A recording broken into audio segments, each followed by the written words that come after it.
मेरे प्यारे देशवासियों, भारत के लोग दुनिया के किसी कोने में जाते हैं तो गर्व से कहते हैं कि वो भारतीय हैं।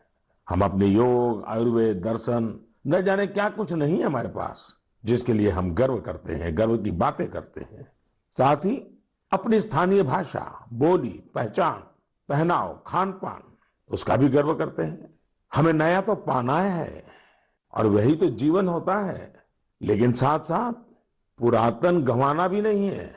हमें बहुत परिश्रम के साथ अपने आसपास मौजूद अथाह सांस्कृतिक धरोहर का संवर्धन करना है, नई पीढ़ी तक पहुंचाना है।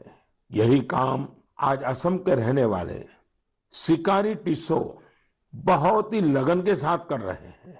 कार्बी आंगलोंग जिले के सिकारी टिस्सो जी पिछले 20 सालों से कार्बी भाषा का डॉक्यूमेंटेशन कर रहे हैं। किसी जमाने में, किसी युग में कार्बी आदिवासी भाई बहनों की भाषा कार्बी आज मुख्य धारा से गायब हो रही है। श्रीमान सिकारी टिस्सो जी ने तय किया था कि अपनी इस पहचान को वो बचाएंगे और आज उनके प्रयासों से कार्बी भाषा की काफी जानकारी डॉक्यूमेंटेड हो गई है। उन्हें अपने इन प्रयासों के लिए कई जगह प्रशंसा भी मिली है और अवार्ड भी मिले हैं।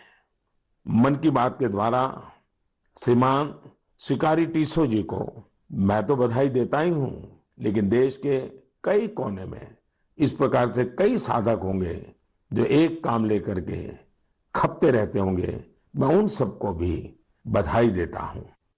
मेरे प्यारे देशवासियों, कोई भी नई शुरुआत यानी न्यू बिगिनिंग हमेशा बहुत खास होती है। न्यू बिगिनिंग का मतलब होता है न्यू पॉसिबिलिटीज, नए प्रयास, और नए प्रयासों का अर्थ है नई ऊर्जा और नया जोश। यही कारण है कि अलग अलग राज्यों और क्षेत्रों में एवं विविधता से भरी हमारी संस्कृति में किसी भी शुरुआत को उत्सव के तौर पर मनाने की परंपरा ही रही है। और ये समय नई शुरुआत और नए उत्सवों के आगमन का है। होली भी तो बसंत को उत्सव के तौर पर ही मनाने की एक परंपरा है। जिस समय हम रंगों के साथ होली मना रहे होते हैं, उसी समय बसंत भी हमारे चारों ओर नए रंग बिखेर रहा होता है। इसी समय फूलों का खिलना शुरू होता है और प्रकृति जीवंत हो उठती है। देश के अलग अलग क्षेत्रों में जल्द ही नया साल भी मनाया जाएगा, चाहे उगादी हो या पुथंडू, गुड़ी पड़वा हो या बिहू, नवरे हो या पोइला, या फिर बोईशाख हो या बैसाखी। पूरा देश उमंग, उत्साह और नई उम्मीदों के रंग में सराबोर दिखेगा। इसी समय केरल भी खूबसूरत त्योहार विशु मनाता है। इसके बाद जल्द ही चैत्र नवरात्रि का पावन अवसर भी आ जाएगा।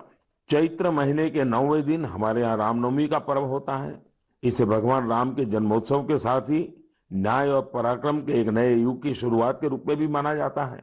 इस दौरान चारों ओर धूमधाम के साथ ही भक्ति भाव से भरा माहौल होता है, जो लोगों को और करीब लाता है, उन्हें परिवार और समाज से जोड़ता है, आपसी संबंधों को मजबूत करता है।